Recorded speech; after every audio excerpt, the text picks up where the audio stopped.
मेरा दावा है कि विपक्ष कितना भी हो हल्ला कर ले, जो सरकार की अच्छाइयाँ हैं वो सरकार की अच्छाई जनता के जनमानस में है और जनता ही राजा बनाती है। आज अगर जनप्रतिनिधि बनाएगी जनता बनाएगी।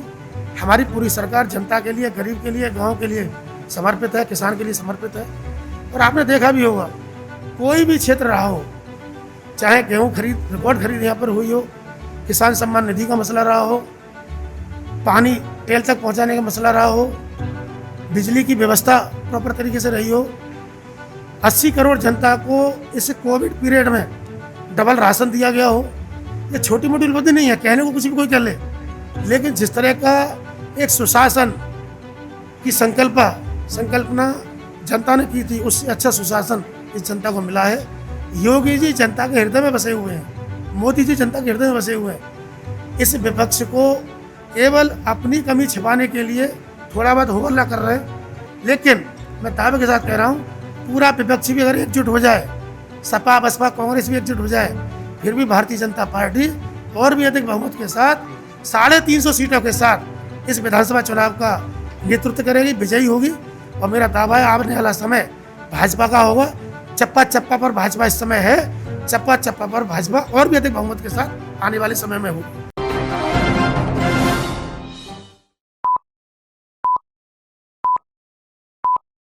और आप मेरे साथ देख रहे हैं क्राइम वीक न्यूज़। आज अलीगढ़ कोल विधानसभा क्षेत्र से आज हमारे साथ अनिल पाराशर जी मौजूद हैं। आज हम इनसे जानने की कोशिश करेंगे कि इन्होंने आगे आने वाले विधानसभा चुनावों के लिए क्या कुछ रणनीतियां बना रखी हैं, क्या कुछ इनके क्षेत्र में काम हुए हैं, शिक्षा को लेकर, स्वास्थ्य को लेकर क्या कुछ सुविधाएं लोगों को मुहैया कराई गई हैं, और आगे आने वाले भविष्य की तीसरी लहर के लिए इन्होंने क्या कुछ तैयारियाँ कर रखी हैं। तो आपका बहुत बहुत स्वागत है सर। और मैं सबसे पहले आपसे जानना चाहूँगा कि आपने चुनाव से पहले आपका जीवन कैसा था, आप क्या करते थे, दर्शकों को बताने की ज़रा कोशिश कीजिए। क्या कुछ आपका काम था, किस कार्य क्षेत्र से जुड़े हुए थे, और राजनीति में आने में आपने क्यों इंटरेस्ट लिया? बहुत बहुत धन्यवाद उत्कर्ष जी। हर व्यक्ति के जीवन के साथ साथ वो सामाजिक जिम्मेदारियाँ होती हैं, और जो समाज में रहता है, जो आम जनता के सुख दुख में रहता है, उसको निश्चित रूप से समाज सेवा आगे करने का मौका मिलता है। छात्र राजनीति से लेकर, छात्र जीवन से लेकर, विचार परिवार, संघ परिवार से लेकर भारतीय जनता पार्टी में प्रवेश किया, और उसमें युवा शक्ति की राजनीति से शुरुआत हुई। और युवा शक्ति के नाते, चाहे वो एक बूथ का अध्यक्ष हो, चाहे वो मंडल का मंत्री हो, चाहे वो जिले का मंत्री के रूप में हो, चाहे युवा मोर्चे के जिलाध्यक्ष के रूप में हो, भारतीय जनता पार्टी की राजनीतिक यात्रा सन 96 में शुरुआत हुई। उससे पूर्व में छात्र राजनीति के रूप में विद्यार्थी परिषद, और उसके बाद RSS विचार परिवार है, उसके अंदर ढलकर अनुशासनात्मक तरीके से कार्यकर्ता के रूप में काम किया। सन 2000 में जिलाध्यक्ष के रूप में जिम्मेदारी मिली, युवाओं का नेतृत्व करने का मौका मिला, और धीरे धीरे चरैवेत्री पंडित दीनदयाल जी का जो मूल मंत्र है उसको निभाते हुए 2006 में महामंत्री की जिम्मेदारी मिली। वो लगातार 3 बार पार्टी जिले के महामंत्री के रूप में रही। उसके बाद अब क्षेत्र में जिम्मेदारी, प्रदेश में जिम्मेदारी, अनगिनत जिम्मेदारियाँ संगठन के रूप में रही, और एक ऑर्गेनाइजेशन वर्कर के रूप में हमने आपको एक अनुशासित सिपाही के रूप में काम करने को प्रयास किया। और उसी का नतीजा ये हुआ कि हम जैसे अनेकों कार्यकर्ता 2017 में भारतीय जनता पार्टी के माध्यम से विधायक बने। उसमें से अलीगढ़ की कोल विधानसभा प्रतिनिधित्व करने का मौका मुझे भी मिला। और विधायक बनने के साथ साथ जो जनता की सहभागिता होनी चाहिए, जनता के विकास की सहभागिता होनी चाहिए, सरकार और जनता के रूप में सेतु कैसे बने, ये होना चाहिए, उसका करने का पूरा प्रयास किया। जी, तो अभी आपने सुना कि इन्होंने बताया अपने पूरे जीवन काल में किस किस तरह से इन्होंने जो इतनी उपलब्धियां हासिल की हैं, जिसके बाद आज ये इस मुकाम पर पहुंचे हुए हैं। मैं आपसे जानने की कोशिश करूंगा कि जब आप विधानसभा से जब नियुक्त होकर आए, तो आपने क्या लक्ष्य बनाया था कि आप जनता की सेवा के लिए किस प्रकार से कार्य करेंगे? देखिए, सेवा का जज्बा हर व्यक्ति के मन में होना चाहिए। अगर समाज सेवा का मन में अगर मंत्र है, तो समाज सेवा किसी भी रूप में की जा सकती है। और विधायक बनने से पहले हम इस क्षेत्र में कार्यरत थे, तो संघ का जो मूल मंत्र है, हमारा परिवार का मूल मंत्र ही सेवा है, और सेवा ही संगठन है। और संगठन के माध्यम से जब हमें सत्ता की सहभागिता मिली, विधायक बनने का मौका मिला, तो उसमें और अधिक मजबूती के साथ इस सेवा कार्य को आगे बढ़ाने का प्रयास किया। और सत्ता भी हमारे लिए एक सेवा का एक माध्यम है। उस माध्यम को पूरा करते हुए इस कोल विधानसभा क्षेत्र के अंतर्गत आप देख रहे होंगे 2017 के बाद में सड़क, शिक्षा, स्वास्थ्य, पानी, बिजली को लेकर हर क्षेत्र में आमूलचूल परिवर्तन आपको दिखाई दे रहा होगा। माननीय योगी जी के नेतृत्व में, माननीय मोदी जी के आशीर्वाद से, हालांकि जनता का आशीर्वाद 2014 में मोदी जी को मिला, 2017 में योगी जी को प्रदेश में आशीर्वाद मिला, 2019 में मोदी जी को फिर आशीर्वाद मिला। तो जनता ने लगातार जो सेवा कार्य थे, विकास के कार्य थे, और हमारा जो पहला नारा था सरकार में आने से पहले, न गुंडागर्दी न भ्रष्टाचार, अब की बार भाजपा की सरकार। अब न गुंडागर्दी है न भ्रष्टाचार है, और अब ये नारा है कि बार बार भाजपा सरकार। इस नारे को साकार करते हुए हम सब लोग आगे बढ़ रहे हैं। जी जी, जैसे कि आपने अपराध की बात करी, तो मैं जानना चाहूँगा कि अब तक अपराध के क्षेत्र में आपने क्या कुछ उपलब्धियाँ हासिल कराई हैं जनता को? देखिए, सबसे बड़ी बात है कि जनता के बीच में रहकर जनता के सुख दुख में सहभागिता हमारी रही, और मैं ही नहीं, हमारा कोई भी जनप्रतिनिधि अपराधियों और सत्ता का जो तालमेल रहता था, वो तालमेल, मेरा दावा है, किसी भी विधायक, किसी भी सांसद का अपराधियों से तालमेल छोड़िए, बात करना है, अपराधियों के आने की हिम्मत नहीं है हमारे पास। जो योगी जी का मूल मंत्र है, गुंडा और माफियाओं को ख़त्म करना या उस प्रदेश से बाहर करना, उस मूल मंत्र का भय आज आप देख रहे होंगे कि या तो अपराधी जेल में होगा, या अपराधी प्रदेश से बाहर होगा, या अपराधी अपने स्थान पर पहुंच गया होगा। ये पहला एक ऐसा शासन हम लोगों ने दिया है योगी जी के माध्यम से कि जिसमें अपराधियों में भय का वातावरण ही नहीं बना। इस गुंडागर्दी को मिटाने का भी वातावरण इस प्रदेश के अंतर्गत बना। आज देख रहे होंगे, चाहे मेरी बहन हो, चाहे मेरी बेटी हो, रात को 12 बजे, रात को 2 बजे, ग्रामीण क्षेत्र हो, शहर का क्षेत्र हो, बेधड़क कहीं भी मेरी बहन बेटी अपने किसी भी काम के लिए, किसी भी जॉब के लिए, चाहे ग्रामीण क्षेत्र हो या शहरी क्षेत्र हो, वो भय का वातावरण आज बिल्कुल निस्तारभूत हो चुका है। आपसे जानना चाहूँगा कि इतने सालों में जितने भी काम कराए हैं, उसमें बड़ी बड़ी उपलब्धियाँ क्या हैं? क्या कुछ बड़े बड़े काम आपकी तरफ से कराए गए, चाहे वो ग्रामीण क्षेत्र में हो या शहरी क्षेत्र में हो, शिक्षा के क्षेत्र में हो, सब मिला जुला कर कितने ऐसी उपलब्धियाँ होंगी बड़ी बड़ी? देखिए, मेरा सौभाग्य है कि मुझे योगी जी जैसे ईमानदार मुख्यमंत्री के नेतृत्व में काम करने का मौका मिला, और मोदी जी जैसे एक वर्ल्ड वाइड लीडरशिप के अंतर्गत हमारी सरकार को काम करने का मौका मिला। उस नाते मैं यही कहना चाहूँगा कि सड़क से लेकर, शिक्षा से लेकर, स्वास्थ्य से लेकर, बिजली पानी से लेकर, हर काम में जनता की अग्रणी भूमिका कैसे रहे, और सरकार जनता के द्वार कैसे पहुँचे, विकास के माध्यम से पहुँचे, अन्य तौर तरीक़ों से जनता के माध्यम से पहुँचे, जनता की सेवा सर्वोपरि मानते हुए। आप ये देखेंगे कि हमने जो छात्र राजनीति सन 88-89 से हमारी मांग थी, अलीगढ़ मंडल को विश्वविद्यालय मिले, आज आप देख रहे हो माननीय योगी जी के आशीर्वाद से अलीगढ़ मंडल को राजा महेंद्र प्रताप विश्वविद्यालय के रूप में राजकीय विश्वविद्यालय मिला। जो बच्चे एएमयू में प्रेस से वंचित रह जाते थे या आगरा यूनिवर्सिटी के लिए दर दर भटकते थे, आज आगे आने वाले समय में 1 वर्ष के अंतर्गत हमारा राजा महेंद्र प्रताप सिंह विश्वविद्यालय वर्किंग के रूप में काम करना शुरू कर देगा। और ये छात्रों की मांग थी। इसके अलावा आपने देखा कायाकल्प के माध्यम से हमारे बेसिक विद्यालय, जितने भी हमारे ग्रामीण क्षेत्र शहरी के प्राइमरी विद्यालय, जूनियर हाई स्कूल है, कायाकल्प के माध्यम से कॉन्वेंट स्कूलों के से अच्छा माहौल हम देने का प्रयास कर रहे हैं। और मुझे गर्व है कि इस प्रदेश सरकार ने जो टीचरों की फौज दी है हमें, वो निश्चित रूप से कॉन्वेंट से बहुत आगे हैं और टैलेंट में बहुत आगे हैं। आज केवल मैं बच्चों से निवेदन करना चाहता हूँ आपके माध्यम से, अपनी पढ़ाई पर ध्यान दें। शिक्षा की गुणवत्ता से कोई समझौता नहीं किया जाएगा।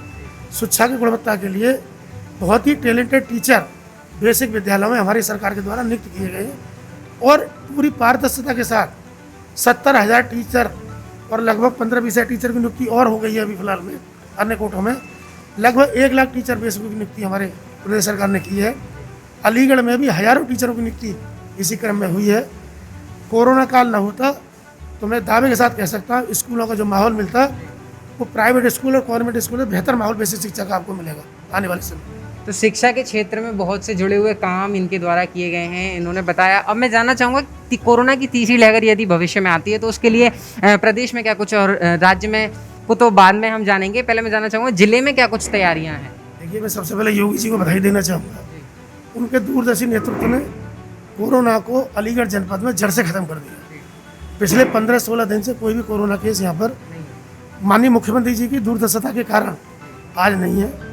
और हमें भी गर्व है इस बात का कि जिस अलीगढ़ में जब पहला फेज़ कोविड का आया था, कोविड-19 का, हमारे पास पंडित दीनदयाल उपाध्याय हॉस्पिटल 80 बेड थे और हमने शासन के साथ तालमेल बिठाकर उन बेडों को पहली साल में ही 300 बेड किया और जब सेकंड लहर आई उन बेडों को हमने 450 साढ़े 400 बेड किया।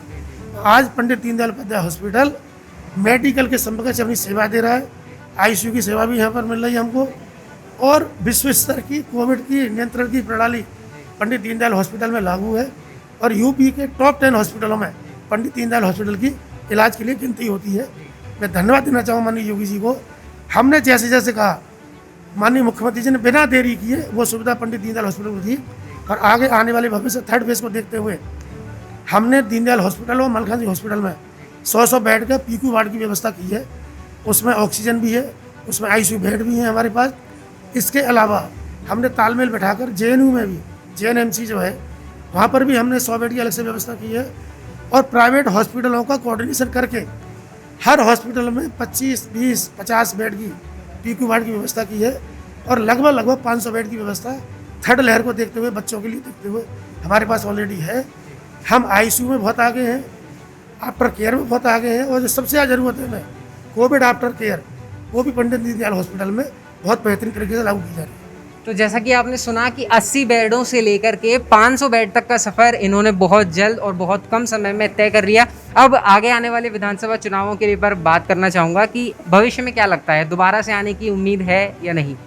देखिए, मेरा दावा है कि विपक्ष कितना भी हो हल्ला कर ले, जो सरकार की अच्छाइयाँ हैं वो सरकार की अच्छाई जनता के जनमानस में है और जनता ही राजा बनाती है। आज अगर जनप्रतिनिधि बनाएगी जनता बनाएगी। हमारी पूरी सरकार जनता के लिए, गरीब के लिए, गांव के लिए समर्पित है, किसान के लिए समर्पित है। और आपने देखा भी होगा कोई भी क्षेत्र रहा हो, चाहे गेहूं खरीद रिकॉर्ड खरीद यहाँ पर हुई हो, किसान सम्मान निधि का मसला रहा हो, पानी टेल तक पहुँचाने का मसला रहा हो, बिजली की व्यवस्था प्रॉपर तरीके से रही हो, 80 करोड़ जनता को इस कोविड पीरियड में डबल राशन दिया गया हो। ये छोटी मोटी उपलब्धि नहीं है, कहने को कुछ भी कोई कर ले, लेकिन जिस तरह का एक सुशासन की संकल्पना जनता ने की थी, उससे अच्छा सुशासन इस जनता को मिला है।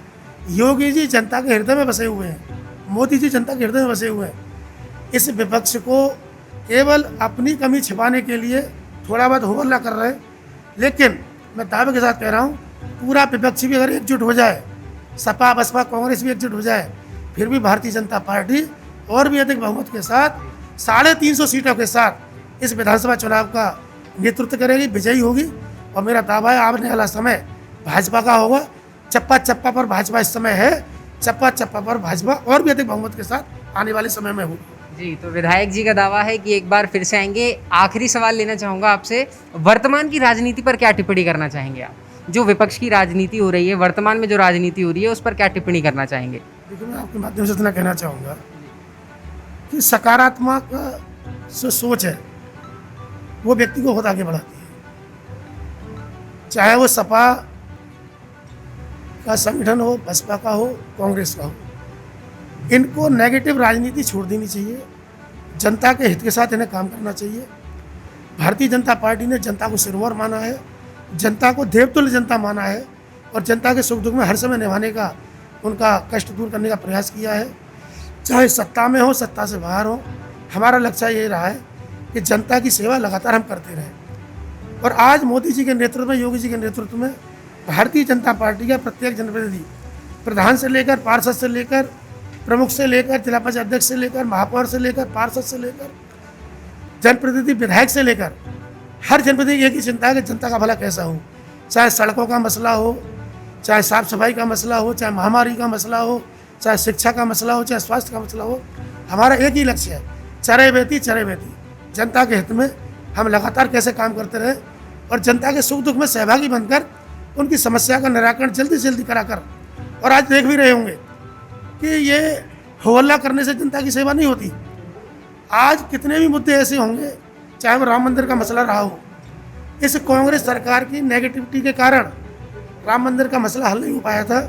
आज मोदी जी ने सुप्रीम कोर्ट के माध्यम से न्यायालय के आदेश को मानते हुए जो कहते हैं कि मंदिर वहीं बनाएंगे, लेकिन तारीख नहीं बताएंगे। आज हम कांग्रेस को बताना चाहते हैं, सपा बसपा को बताना चाहते हैं, मंदिर भी वहीं बन रहा है और तारीख और समयबद्ध सीमा के अंतर्गत मंदिर बन रहा है। 2023 में भव्य श्री राम जी का मंदिर पूरा आकार लेगा। भव्य श्री राम जी के दर्शन उस वर्ल्ड वाइड रिलीजियस प्लेस में, भव्य श्री राम मंदिर में हम सबको करने को मिलेगा। ऐसा हम सब की युवा पीढ़ी का भी सौभाग्य है और मैं नमन करना चाहूँगा ऐसे हजारों लोगों को जिन्होंने इस राम मंदिर की पीढ़ी में, लगभग कहते हैं 20 पीढ़ियाँ इस मंदिर के संघर्ष में निकल गई हैं, उनको आपको नमन भी करना चाहूँगा। और बहुत दिन दूर नहीं है, आगे आने वाले समय में चाहे उत्तर प्रदेश हो चाहे देश हो, राम राज्य की संकल्पना पूरी होने जा रही है, इसलिए विपक्ष बौखलाया हुआ है। विपक्ष के लिए एक करारा जवाब माननीय विधायक जी की तरफ से मिला है। सकारात्मक राजनीति की बात करी, नकारात्मक राजनीति की बात करी, इनके क्षेत्र से जुड़े हुए जितने भी मसले थे, जितनी भी उपलब्धियां थी, उन सब की हमने बात करी। लास्ट में मैं आपसे जानना चाहूँगा कि ज़िले के वासियों को क्या कुछ संदेश देना चाहेंगे, चाहे वो कोरोना को लेकर हो, चाहे वो वोट को लेकर हो, या कोई भी आप संदेश जो जनहित में जारी करना चाहेंगे प्रदेश के लिए।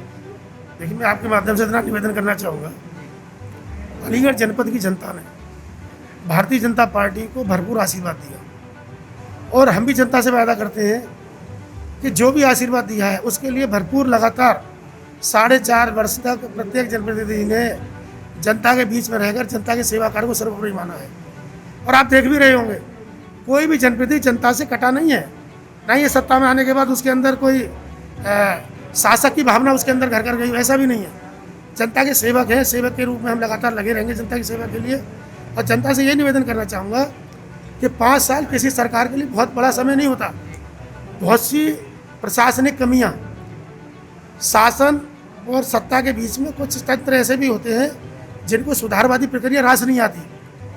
ऐसे भाजपा के मानसिकता से विरोधी लोग भी शासक या शासन व्यवस्था में हैं, लेकिन उनको भी समय रहते हमने सुधारने का प्रयास किया है। आगे आने वाले समय में, आगे 5 वर्ष में योगी जी को प्रचंड बहुमत मिलेगा। हम जनता से वादा करते हैं, उसमें और भी अधिक ट्रांसपेरेंसी के साथ में जनता की सेवा करेंगे और जहाँ कहीं थोड़ी बहुत कोई कमी रह गई है उसको सुधारने का प्रयास करेंगे। जनता के साथ रहे हैं, जनता के साथ हैं और जनता के साथ सदैव रहेंगे। बहुत बहुत धन्यवाद विधायक जी आपका हमारे साथ जुड़ने के लिए, अपना बेशकीमती समय हमारे साथ देने के लिए। तो आप लोगों ने सुना कि किस तरीके से इन्होंने बताया और प्रचंड बहुमत से आने का दावा करते हुए विधायक जी ने बोला है अगली साल फिर से आएंगे। देखते हैं होना क्या है। आप और हम यहीं पर हैं, बने रहिए हमारे साथ, देखते रहिए crime week news. Crime week news cameraman Aman के साथ उत्कर्ष गुप्ता, अलीगढ़। धन्यवाद।